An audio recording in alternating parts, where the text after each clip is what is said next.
I had to cut me a little. I had to cut me a little piece, cause you know what I'm about to do, right? So let's go on ahead and I'm gonna get that piece right there.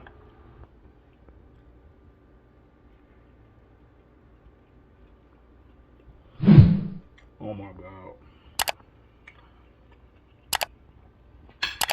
Mm,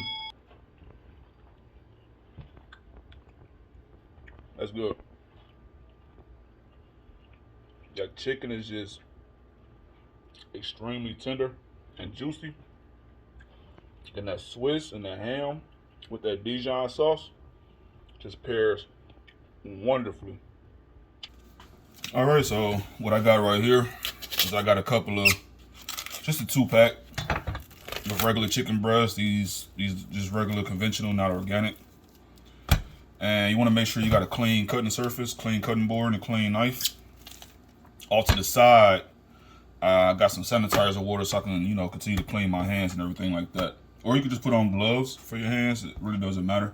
So the first thing we want to do is we want to get rid of these tenders, because that's going to get in the way. And I'm going to just cut those off. Just like that. All right. Get rid of that right there. And I mean, you can cut this either with the short side or the not the straight side or not so straight side. The thing is, you want to get this as whole as possible in a butterfly shape, right? So what I'm gonna do is I'm gonna go from this side, and you can use a French knife, santoku, or a roast beef knife. I broke my roast beef knife by mistake, but you want to make sure you get an even cut straight across here, right? So what I'm gonna do is I'm gonna just go, and then I want to make sure and I want to make sure I'm going a half. So every couple strokes I'm gonna stop and check. So I like to pick mine up. I mean, you can lay yours down and go like that, but I like to pick mine's up just so I can see it better, because I want to make sure it's half evenly. And as you can see, I can see that. And making sure not to go all the way through and slice your hand open, right? And I'm gonna just set it back down,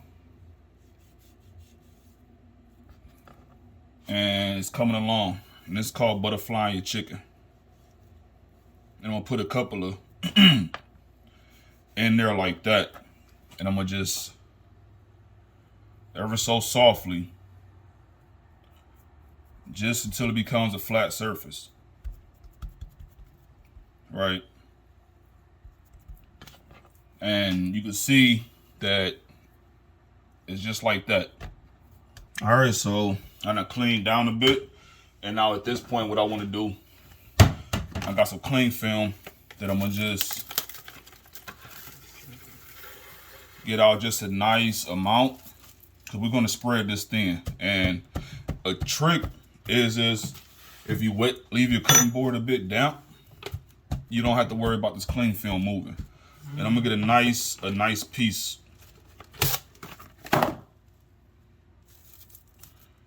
And from here, I want to season both sides with a little salt and some fresh cracked pepper.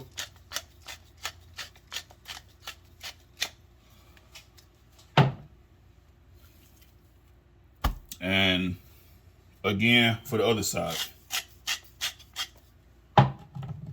Now you can season it after you flatten it out, but I like to do it before, because it kind of buries that seasoning within that meat. Fold over, but leave yourself just a little bit of room.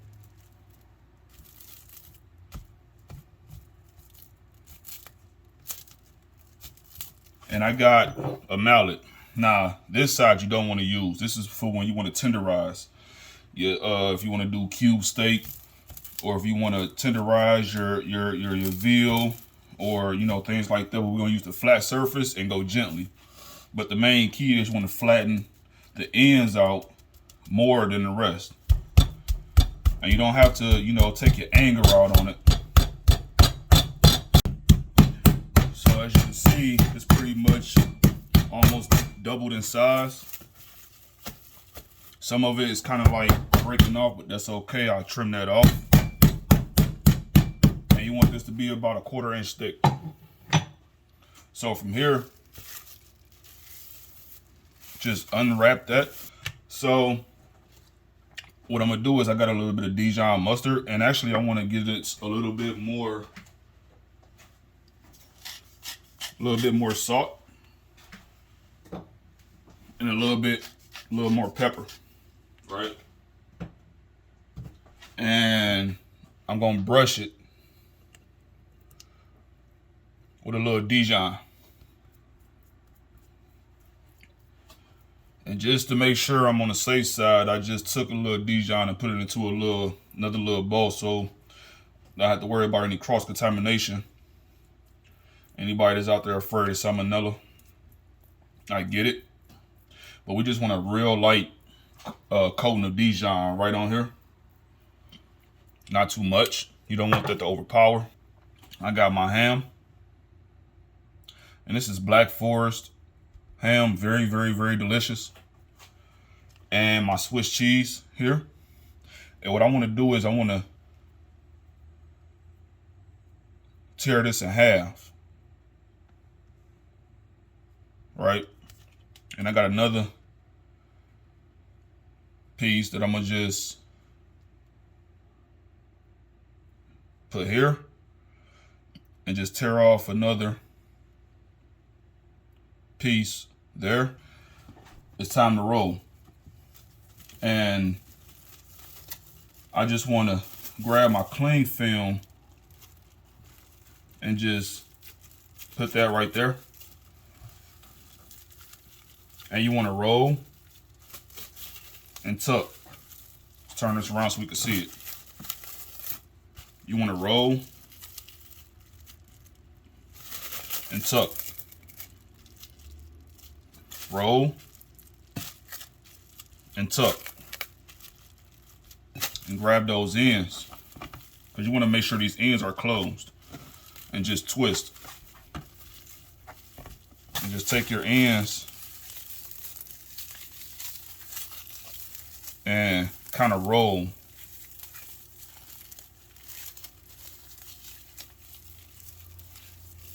Each end like that, and just roll and pinch.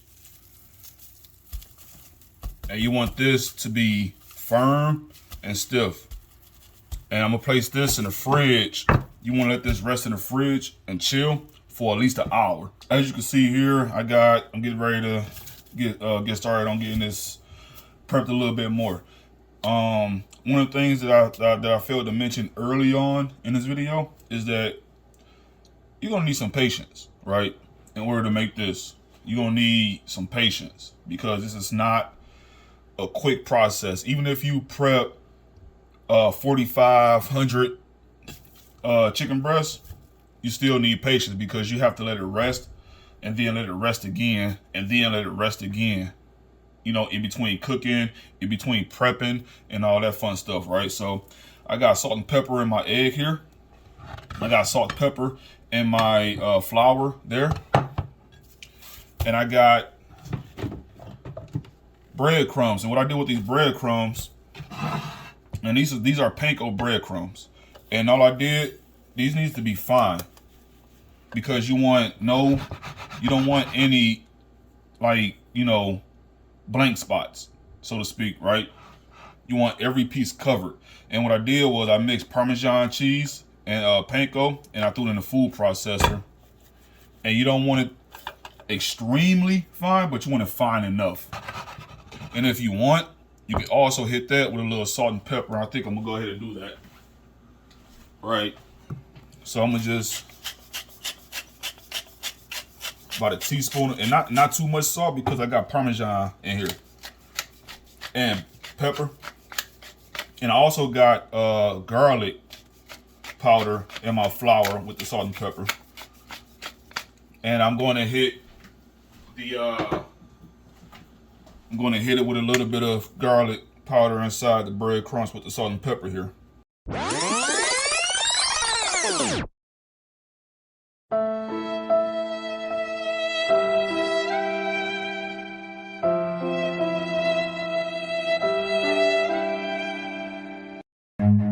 Run. And from here, you want to go back, put a little bit of breadcrumbs down so it won't stick to the plate, because we're going back into the fridge with this. All right. So just get a nice amount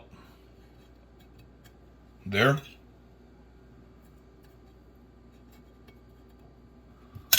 And I'm going right there with it. And this is going back into the fridge for another hour, just so it can refirm back up. Okay, we are at that point, and I just cranked the heat down just a tad bit. And I want to very carefully just get this in, because we're just going to brown all 4 sides, right? I'm going to just scoot this just a tad bit over. Oh, look at that. Look at that right there. Just beautiful. And we just want to get all 4 sides looking like that. I don't know if you can hear this. You can hear that crispiness. Because we're not fully cooking this in that. We're going to just sear it. I'm going to get each side. Oh, just look at it. And in the meantime, what I want to do is I want to make sure I get either end.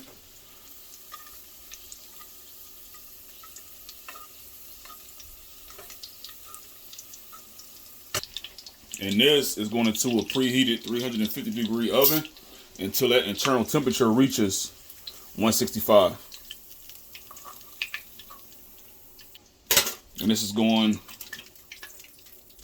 right on there into a preheated 350-degree oven until the internal temperature reaches 165. Meanwhile, we're going to work on this sauce while that's in the oven. So I got just a couple of tablespoons of unsalted butter. Meanwhile, while that's melting down, I got some garlic that I prepped ahead of time. I crushed and minced this. And I just got this sitting in water. Got about a tablespoon and a half of garlic. And we're just going to saute that down. Just until this becomes thoroughly sauteed, I'm going to add my flour in here.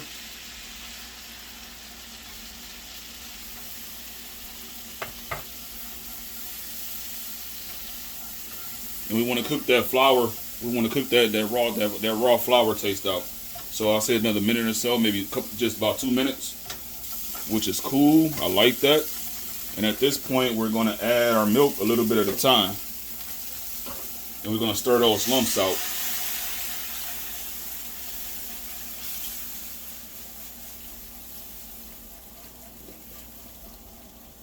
Right?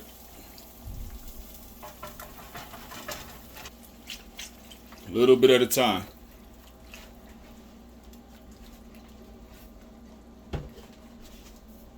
Constantly stirring.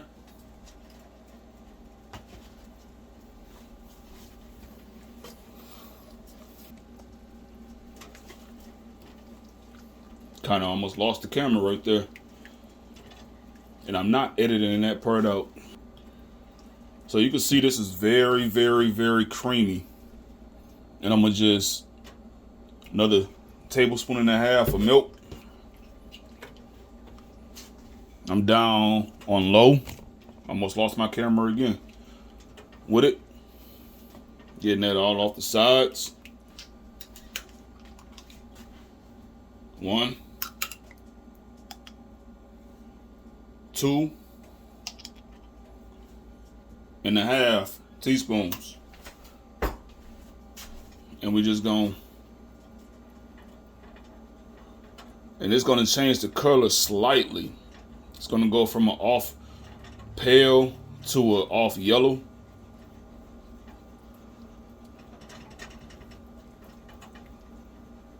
And you just want to stir that right in there. Now at this point, you don't want to add nothing else to it. I mean, you could have did shallots at the beginning, but at this point, what I mean is you don't want to add any vinegar to it. The Dijon is pretty vinegary itself. It's pretty. You know, some would say spicy, but it's very, very strong. And if you can see that, just take a look at that. But at this point, you don't want to just season. And we're just going in with a little salt and pepper.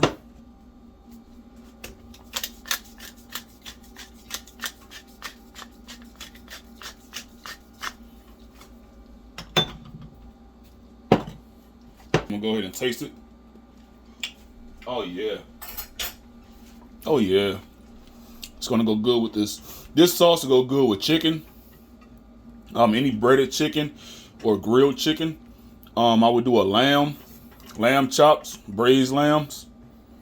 This sauce works. See, now at this point, you want to just let this rest. Oh yeah, and I got a little bit of oozage. I'm gonna eat that. I like the char on the cheese. I like that, but oh yeah, just want to let this rest. We don't want to go in that cutting immediately. So I'm gonna let this rest and hang out for another 10 minutes. All right, so let's get this up off of here onto the cutting board so we can take a look. All right. Oh yeah. Let's get my knife. I'm gonna just cut this right in half. It feel like it's good. Oh, look at that. Look at that. Still juicy. Oh yeah. Oh, just look at it. Ooh.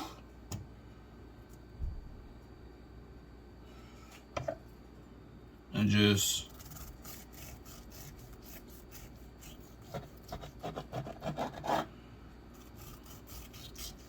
right down there, just like that.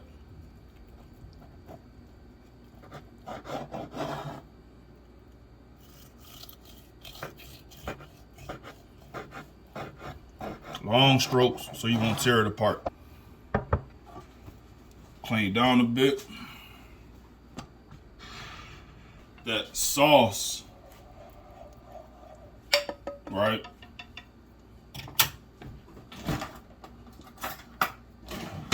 I'm gonna just right in the middle of that there.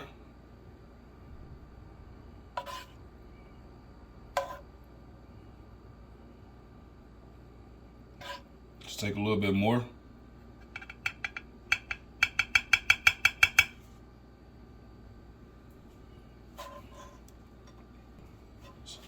Beautiful.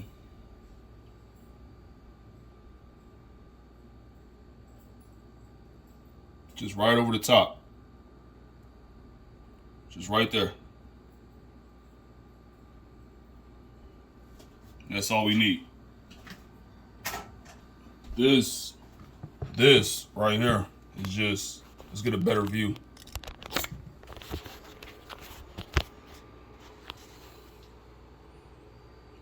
And I'm gonna just hit it.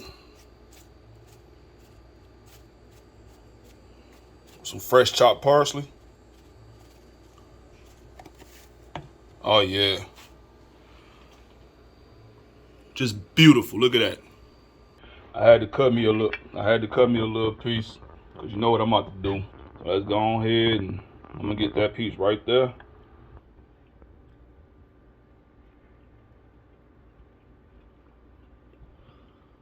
Oh my God.